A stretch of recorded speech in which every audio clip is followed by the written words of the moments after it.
نحمده ونصلي على رسوله الكريم اما بعد بسم اللہ الرحمن الرحیم السلام علیکم ورحمۃ اللہ وبرکاتہ۔ ہم بستری کرنے کے 36 آسان طریقے کون کون سے ہیں؟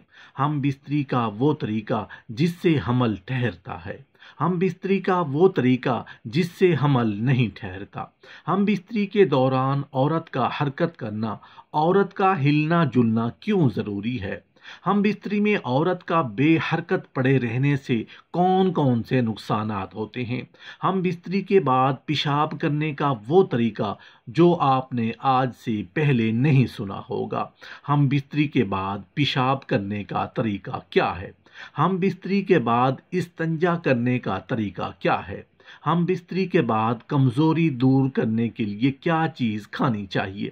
محترم ناظرین، اللہ پاک کے ہر کام میں ضرور کوئی نہ کوئی مصلحت ہوتی ہے، اس لیے اگر ہم اللہ اور اللہ کے پیارے رسول صلی اللہ علیہ وآلہ وسلم کے بتائے گئے طریقوں پر عمل کرتے ہیں تو اس کی پوشیدہ حکمتوں سے پھر ہم مستفید بھی ہوتے ہیں۔ اگر ہم اللہ اور اللہ کے پیارے رسول صلی اللہ علیہ وآلہ وسلم کے بتائے گئے طریقوں کے خلاف کام کرتے ہیں تو پھر ہمیں اس کا خمیازہ بھی بھگتنا پڑتا ہے۔ محترم ناظرین، ہم بستری سے پہلے شوہر کے لیے ضروری ہے کہ اپنی بیوی کے جذبات اور شہوت کو ابھارے۔ اب آپ سوچ رہے ہوں گے کہ ایسی بات کرنا تو ادب کے خلاف ہے، لیکن آپ کو سمجھنا ہوگا کہ ایسا کرنا متعدد روایات اور احادیث سے ثابت ہے۔ عورت کی شہوت ابھارنے کے مختلف طریقے ہیں جو ہر عورت کے ساتھ الگ الگ ہیں۔ شوہر اپنی بیوی کی شہوت ابھارنے کے طریقوں کو خود ہی سمجھ سکتا ہے۔ اتباع نے کہا ہے کہ ہم بستری کرنے سے پہلے عورت کی شہوت کو ابھارنا چاہیے۔ حدیث نبوی ہے کہ رسول اللہ صلی اللہ علیہ وآلہ وسلم نے ارشاد فرمایا کہ تم میں سے کوئی اپنی بیوی کے پاس جانے سے پہلے قاصد بھیج دیا کرے۔ صحابہ کرام رضی اللہ تعالی عنہم نے معلوم کیا کہ یا رسول اللہ صلی اللہ علیہ وآلہ وسلم، قاصد بھیجنے کا کیا مطلب ہے؟ تو رسول اللہ صلی اللہ علیہ وآلہ وسلم نے فرمایا کہ پہلے نرم میٹھی گفتگو کرنا، پیار و محبت والے انداز اختیار کرنا، بوس و کنار کرنا، بغل گیر ہونا، اور رسول اللہ صلی اللہ علیہ وآلہ وسلم نے فرمایا کہ جانوروں کی طرح سے ایک دم نہ ملو بلکہ اس کی شہوت ابھارو۔ محترم ناظرین، عورت کے مختلف اعضاء اور مقام ہیں کہ جن سے عورت میں شہوت ابھرتی ہے۔ بعض عورتوں کے بالوں پر ہاتھ پھیرنے سے جلد شہوت ابھرتی ہے، بعض کو گردن کے دائیں بائیں چوم لینے سے، گدگدی کرنے سے۔ اتباع نے اس بات پر زیادہ اتفاق کیا ہے کہ عورت کے پستانوں کو پکڑنے سے اس کی شہوت بہت جلد ابھرتی ہے اور فعل مباشرت پر جلدی آمادہ ہوتی ہے۔ محترم ناظرین، عقل مند شوہر کو چاہیے کہ جب تک عورت کو انزال نہ ہو عورت سے علیحدگی اختیار نہ کرے۔ اگر شوہر کو انزال ہونے لگے تو اس صورت میں چاہیے کہ فوراً عورت سے الگ ہو جائے اور سانس تیزی کے ساتھ اوپر کی جانب کھینچے اور تھوڑا ٹھہر جائے تاکہ منی اپنی جگہ رک جائے، پھر ایک دم اچانک مشغول مباشرت ہو جائے اور مباشرت کے وقت اس کے ہونٹوں کا بوسہ اور اس کے پستانوں کے سروں کو مسلے اور اعلیٰ تناسل کے سرے سے رحم کے منہ کو مسلے کہ ان حرکتوں سے عورت کو جلدی انزال ہو جاتا ہے، اور جب عورت کو انزال ہونے لگتا ہے تو اس کی حالت بدل جاتی ہے اور سانس زور سے لیتی ہے، اور جب عورت کو انزال ہو جائے گا تو ضرور وہ اپنے شوہر سے دل و جان سے محبت کرے گی۔ ان اصولوں کے ساتھ جب شوہر مباشرت کرے گا تو عورت شوہر سے ہمیشہ خوش رہے گی۔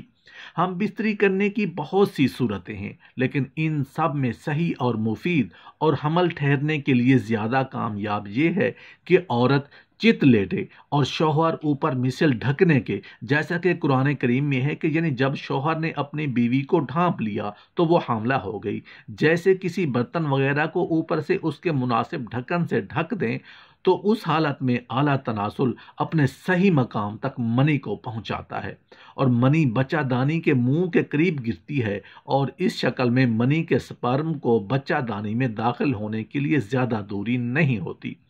اس مذکورہ بالا شکل کے علاوہ باقی طریقے غیر صحیح اور نقصان دہ ہیں کہ جن میں عورت کسی کروٹ پر لیٹتی ہے یا بیٹھتی ہے یا اوندھے منہ رہتی ہے یا مرد کے اوپر رہنے وغیرہ۔ ان تمام حالتوں میں حمل ٹھہرنے کا بہت کم چانس ہوتا ہے، کیونکہ ان حالتوں میں منی نکل کر اکثر باہر کو بہہ جاتی ہے اور بعض مرتبہ اعلیٰ تناسل کی نالیوں میں بھی باقی رہ کر سڑ جاتی ہے، جو انتہائی نقصان کا سبب ہوتی ہے۔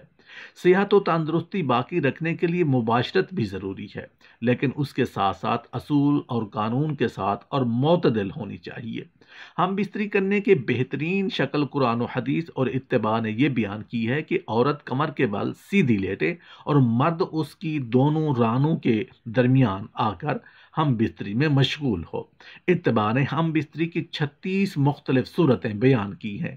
اگرچہ ان تمام صورتوں میں بھی لذت ہوتی ہے، مگر وہ سب کی سب مرد اور عورت کے لیے موذی امراض میں گرفتار ہونے کا ذریعہ بنتی ہیں، اور ان 36 صورتوں میں نطفہ رحم میں قرار نہیں پاتا، خاص طور پر اس شکل میں کہ مرد عورت کی جگہ پر نیچے اور عورت اوپر ہو۔ اگرچہ یہ شکل زیادہ لذت پیدا کرتی ہے، لیکن اس صورت میں مرد کی منی بہہ کر الٹا واپس آ جاتی ہے، حمل قرار نہیں پاتا۔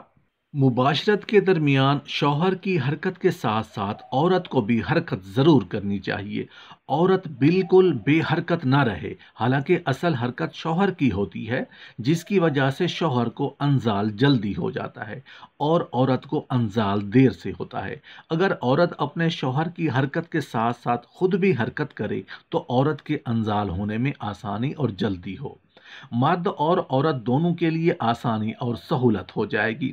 فعل مباشرت کے بعد پیشاب ضرور کرنا چاہیے تاکہ اعلیٰ تناسل کی نالیوں میں کوئی منی کا ذرہ باقی نہ رہے۔ باقی رہ جانے سے وہ اعلیٰ تناسل کے اندر زخم پیدا کر سکتا ہے، جس سے بڑی تکلیف پیش آ سکتی ہے اور اس کے علاج میں سخت پریشانیاں لاحق ہوتی ہیں۔ مباشرت کے بعد پیشاب کرنے کا طریقہ۔ مباشرت کے بعد پیشاب کرنے کا طریقہ یہ ہے کہ پیشاب کرتے کرتے فوراً بیچ میں روک لیں، روک کر پھر ایک دم سے پیشاب کریں، پھر پیشاب کرتے کرتے روک لیں، پھر فوری طور پر پیشاب کریں۔ اسی طرح 2-3 مرتبہ کریں۔ اس طرح کرنے سے اگر کوئی اعلیٰ تناسل کی نالیوں میں منی کا قطرہ ٹھہرا ہوا ہوگا تو وہ نکل جائے گا اور مثانہ کی بیماری میں مبتلا نہیں ہوں گے۔ مباشرت کے بعد استنجا کرنے کا طریقہ۔ مباشرت کے بعد ٹھنڈے پانی سے استنجا ہرگز نہیں کرنا چاہیے، ورنہ تو اس سے بخار ہونے کا خوف رہتا ہے اور اعلیٰ تناسل کی بیماری میں مبتلا ہونے کا شدید خطرہ ہے۔ یا تو گرم پانی سے استنجا کریں یا پھر مٹی کے ڈھیلے وغیرہ سے۔ مباشرت کے بعد کیا کھانا چاہیے؟